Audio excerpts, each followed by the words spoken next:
Matchday 1 gave us two very distinct realities. On one hand, Germany dropped 7 goals on Curaçao, and Sweden absolutely dismantled Tunisia 5-1.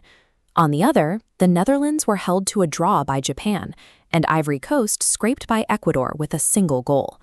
That sets up a fascinating collision course for Matchday 2. We're about to find out if the traditional football heavyweights can restore order, or if the underdogs are taking control of this tournament.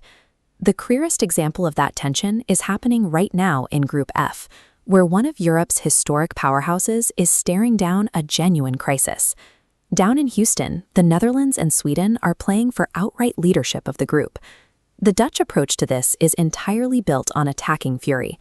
After their disappointing draw, they are coming out aggressive, relying on their front line to exploit what they see as a serious mismatch against Sweden's defense. But Sweden arrives with significant momentum. Their 5-goal opening performance suggests they have the clinical finishing to punish a Dutch defense that already struggled to contain Japan. A massive part of that threat runs directly through Victor Gyokeres. He scored a hat-trick in qualifying, and when he is in this kind of form, he is virtually unplayable for any defensive line. This table shows why the Dutch face intense pressure. Sweden and Japan currently hold the top 2 spots in Group F, sitting above the Netherlands. If the Dutch fail to win today, they drop to 3rd, leaving them fighting for their tournament lives. Up in Toronto, Group E brings us a true heavyweight clash between Germany and Ivory Coast. The dominant narrative is that Germany operates like a machine. Scoring 7 goals in their opening match suggests they have complete, effortless control over their opponents. But that 7-goal margin is highly misleading.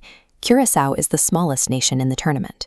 Putting up massive numbers against them creates a false sense of security that won't hold up against a fully equipped squad. Ivory Coast brings real pace, intense physicality, and African Cup of Nations pedigree. Their midfield is highly combative and will challenge every single ball. This view illustrates Germany's tactical risk. They hold a very high defensive line to sustain pressure.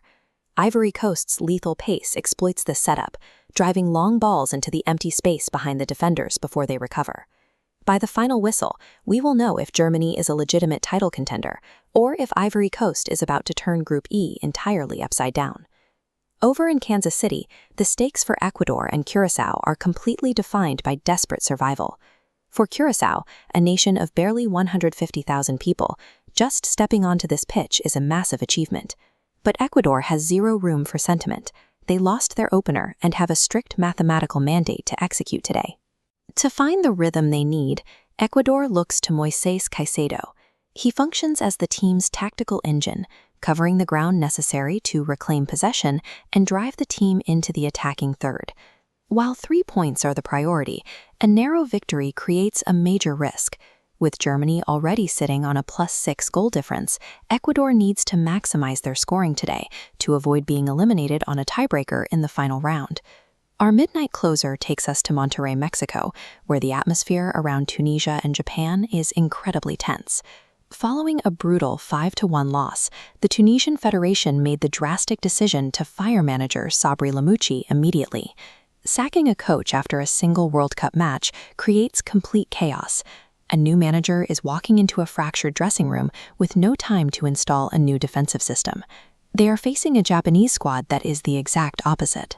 Japan drew the Netherlands, relying on deep tactical intelligence, strict organization, and clinical structure. Japan is perfectly built to pick apart a disorganized opponent. If they capitalize on Tunisia's internal panic and take 3 points here, they establish themselves as a serious threat to make a deep run. Across all 4 matches today, the theme is clear. Established powers are fighting to hold their ground against fearless, highly capable underdogs, eager to disrupt the standings. So, which matchup delivers the final blow? Does Ivory Coast stun Germany? Or will Sweden walk down the Netherlands? Drop your pick in the comment section below. Make sure you subscribe and turn on notifications. Tomorrow, we break down Spain versus Saudi Arabia and Belgium taking on Iran for day 11. See you then.